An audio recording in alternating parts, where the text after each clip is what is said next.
The stars above Coruscant burned cold that night. Far across the galaxy, Mustafar glowed red, its lava rivers waiting for a tragedy that had not yet happened. The Force trembled. Something was wrong. Something was changing.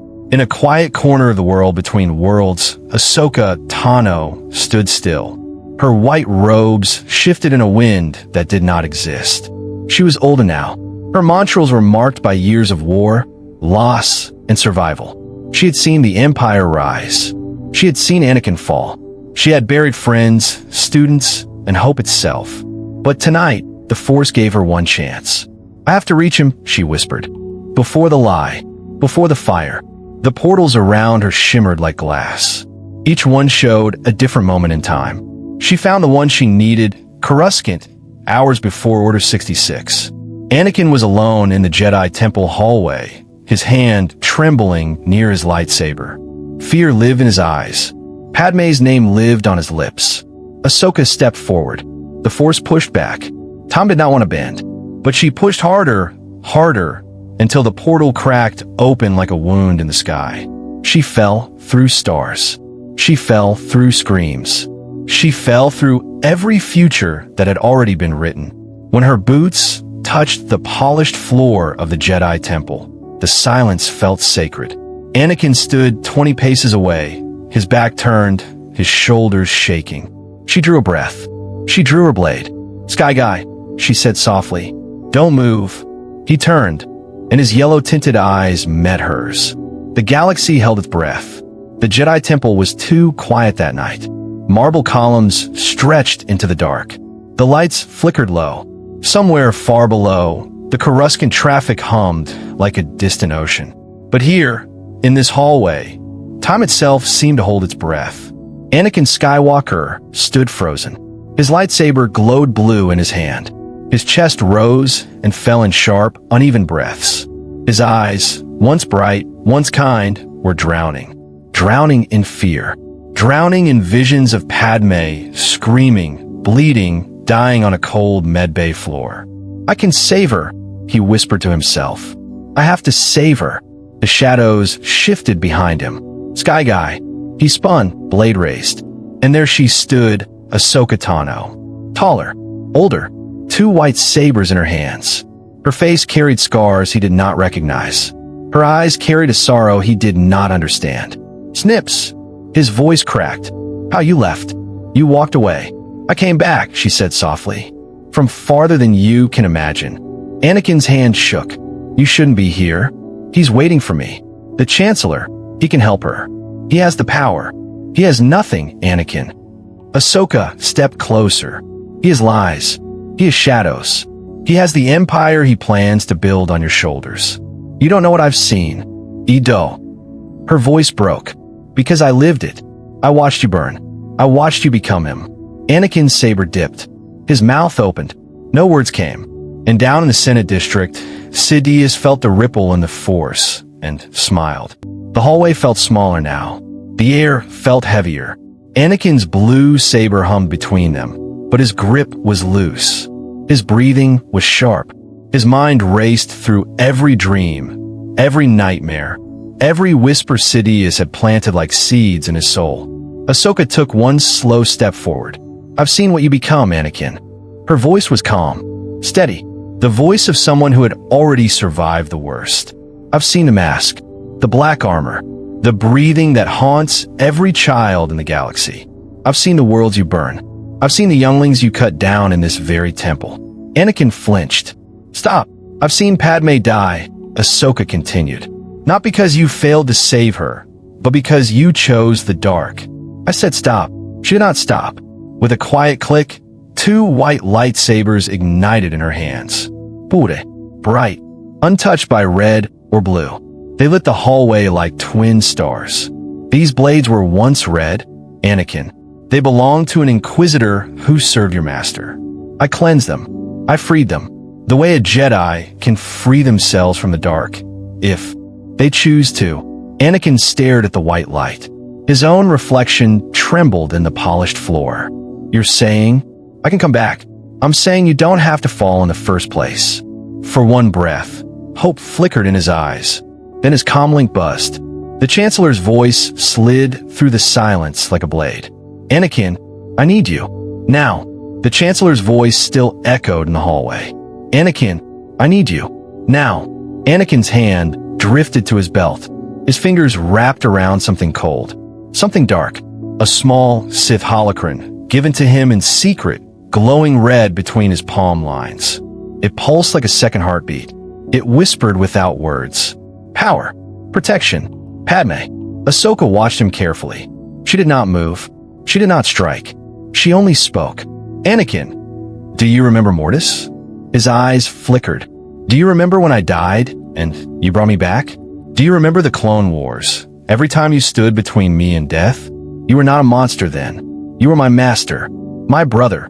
The holocron flared brighter, angry, hungry. "He's lying to you, Sky Guy. He's been lying since the day you met him. The dreams, the visions, he planted them. He wants Padme to die, because a broken Anakin is the perfect weapon." Anakin's jaw tightened. "No. Yes." Memories crashed through him like a flood. Ahsoka laughing on the twilight. Ahsoka shielding clones with her body. Ahsoka walking away from the Jedi Order because she believed in what was right, even when no one else did. His grip loosened. The Sith holocron slipped from his fingers. It hit the marble floor with a sharp crack, its red light flickering, dying, fading into nothing. Anakin fell to his knees. His blue saber clattered beside him. Tears burned in his eyes. What have I almost done?" And across the city, Sidious stood up from his chair, his yellow eyes wide with sudden, terrible fear. The speeder cut through Coruscant traffic like a blade. Anakin gripped the controls. His eyes were sharp again, clear again. Ahsoka sat beside him, her white sabers humming softly at her hip. "He'll be ready for us," Anakin said. "Let it be ready," Ahsoka answered. "He's never faced both of us at once." The Senate building rose before them like a great pale crown. They landed hard on the upper platform. Red Guard stepped forward, pikes glowing. Anakin did not slow down. His blue saber flashed twice, and the guards fell without a sound. The doors to the Chancellor's office burst open. Sidious stood at the far window, his back turned, his hands folded behind him. The city lights painted him in shadow. "Anakin," he said softly, "you bring a guest." "I bring the truth," Anakin growled. Sidious turned. His face was calm, but his yellow eyes flickered when he saw Ahsoka's white blades. The lost Padawan, pulled across time itself. How inconvenient. "You're done, Palpatine," Ahsoka said. "No more whispers. No more lies." Sidious smiled. Then his hands rose.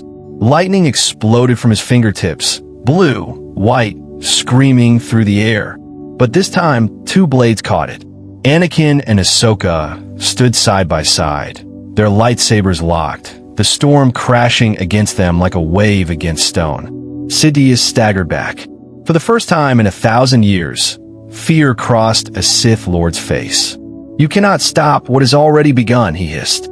But behind him, the window cracked, and the night sky split open. The war should have ended with a whisper inside every clone's mind. One order, one betrayal, one final shot at the Jedi. But on Coruscant, the future broke apart before Darth Sidious could speak the words that doomed the Republic. Ahsoka Tano had seen too much to ignore the pattern. Top 5s. The Kamino lies. She forced her way into the Senate security archives with Rex and a handful of loyal troopers. There, buried behind medical seals and chancellor-level locks, they found the truth. Inhibitor chips planted in every clone, built to turn soldiers into slaves. Rex did not hesitate. He opened a live military channel and sent the proof to every clone commander in the Grand Army. Across cruisers, outposts, and battle lines, helmets turned toward holoscreens. Shock became rage. Men bred for obedience realized their whole lives had been written by a Sith hand. Sidious moved at once. He summoned Anakin Skywalker to his office, ready to twist fear into loyalty. But this time, Anakin did not arrive alone. Ahsoka came through the doors beside him. So did Rex, blaster raised. Then the Coruscant guard entered behind them, weapons locked on the Chancellor. For one silent second, Palpatine still smiled. Then he ignited both crimson blades. The office exploded into chaos. Fox fired first and died first. 2 guards slammed into the wall. Anakin caught the saber stroke with his blade, horror finally turning into truth. Ahsoka moved low and fast through desks and sparks, while Rex dragged the wounded clear and ordered every clone in the building to seal the district. Sidious saw it then. Not resistance, revolt. The clones had not executed Order 66. They had rejected it. As Senate alarms howled across Coruscant, the Dark Lord hurled himself into the night, and the galaxy changed forever. Mustafar was supposed to be the grave of Anakin Skywalker. In this new timeline, it became the place where Darth Vader died before he was ever born. Padme reached the black sands before anger could finish what fear had started.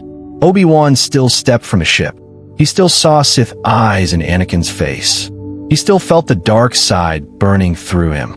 But Padme did not fall. She stood between them, shaking, tears in her eyes, one hand over her stomach. "Look at me," she said. "Not him. Me." Anakin looked. That single pause broke Sidious's hold. Everything inside Anakin had been built on one nightmare: Padme dying in childbirth. That fear had driven him to betray the Jedi, kneel to a Sith Lord, and storm the temple. But Padme was alive. Hurt, horrified, heartbroken, but alive. The future he had tried to prevent no longer felt fixed. For the first time, doubt cut through his rage. Obi-Wan saw it and lowered his blade a fraction. Then Sidious spoke through Anakin's comlink. His voice was cold, fast, and cruel. "Kill Kenobi. Take Padme. Leave the old life behind." It was the final command that would turn Anakin fully into Vader. But Padme heard every word. "He does not love you," she said. "He wants to own you. He wants to own our child. Our child." Then she told him the truth. They were twins. The shock hit harder than any lightsaber blow. 2 children. 2 futures. 2 lives not yet stained by war. In one breath, Sidious's promise of power felt small and rotten beside the family standing in front of him. Anakin saw the path ahead with brutal clarity. If he obeyed now, he would not save Padme. He would cage her. He would hand his children to a monster. He tore off the comlink and crushed it. Then he dropped to one knee in the ash. "I was wrong," he said. Obi-Wan did not trust him. Not yet. But Padme saw something she had not seen in weeks. Shame. Real shame. Not anger. Not excuse. Just ruin. "There's one path back," Obi-Wan said. "Surrender." Anakin bowed his head. "Then I surrender." The return to Coruscant shattered what was left of the old war. Order 66 had never come.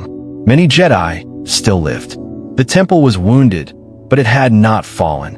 Into that broken hall came Anakin Skywalker in binders, Padme at his side, Obi-Wan behind him, and the truth of the Sith at last. Before the council, Anakin confessed everything. His secret marriage, his fear, his bargain with Sidious, the attack on the temple, the deaths. He had nothing. Each word struck the room like a blow. Mace Windu listened with a face carved from stone. Yoda listened with eyes full of sorrow. Ahsoka stood near the chamber door and said nothing at all. Then Padme spoke. She did not defend Anakin's crimes. She defended the future. Sidious still held the Senate. He still had loyal guards, spies, and worlds under his shadow. If the Jedi killed Anakin in anger, they would lose the one witness who knew how the Sith had poisoned the Republic from the center. Justice mattered, but so did stopping the darkness from spreading any farther. Yoda gave the final judgment. Anakin would stand trial. He would help expose Sidious. He would never lead troops again. When the war ended, the council would decide whether exile, imprisonment, or death would follow. Anakin accepted every word. Then, before the chamber could breathe, Padme gasped in pain. Labor had begun. The Jedi rushed her into the medical wing as alarms echoed through the temple. Anakin was kept outside under guard. He did not argue. He stood there like a man already serving his sentence, hearing her cries through sealed doors and knowing this was the moment that had ruled his life. At last, 2 newborn voices broke the silence. Luke and Leia were born, and Padme survived. That truth destroyed the last lie Sidious had ever sold him. There would be no funeral table, no mask of iron, no black armor rising in smoke. Vader had no future now. Only Anakin remained, and the weight of his choices. But Sidious struck before dawn. Loyal guards and hidden assassins hit the hospital district, hoping to kill Padme and seize the twins before the Jedi could move. Mace ignited first. Obi-Wan took the main hall. Ahsoka and Rex led clones through the smoke. Then Obi-Wan turned to Anakin, held out a blue lightsaber, and made one terrible choice. "Protect them," he said. The entire future narrowed into that sprint. As blaster fire ripped through the corridor and red blades burned in the dark, Anakin took the weapon in trembling hands and ran toward his family. Ahsoka Tano did not die in silence. Her final stand shook the Force like thunder. On the frontier world of Batuu, she uncovered a hidden vault beneath the rocks, a place older than the Republic and far colder than any Sith shrine. Inside, masked soldiers guarded star charts leading deep into the unknown regions. They were not servants of Empire, and they were not raiders. They were scouts for something larger. Ahsoka destroyed the vault, saved her team, and buried the enemy under fire and stone. But before the mountain fell, her spirit reached outward with one message. Find Anakin. Anakin Skywalker felt her warning while standing beside Luke and Leia in the gardens on Naboo. The shot hit all three at once, but each carried it differently. Luke doubled over as if struck in the chest. Leia turned toward the stars with sudden, icy fear. Anakin froze. He had lived for years trying to be smaller than his legend, quieter than his past, less dangerous than the man he almost became. He rebuilt homes, helped veterans, and stayed away from power. Yet Ahsoka had called his name, not for comfort, but as a soldier sounding war one final time. That same hour, a Chiss cruiser limped into Coruscant space with half its hull burned away. A Republic survey fleet vanished near wild space. Deep under Mount Tantus, sealed machines began to wake. The Senate wanted hearings. The Jedi wanted proof.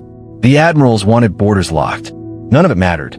The Chiss commander brought answers, and his name ended every argument in the room. Thrawn had come. He spoke without drama.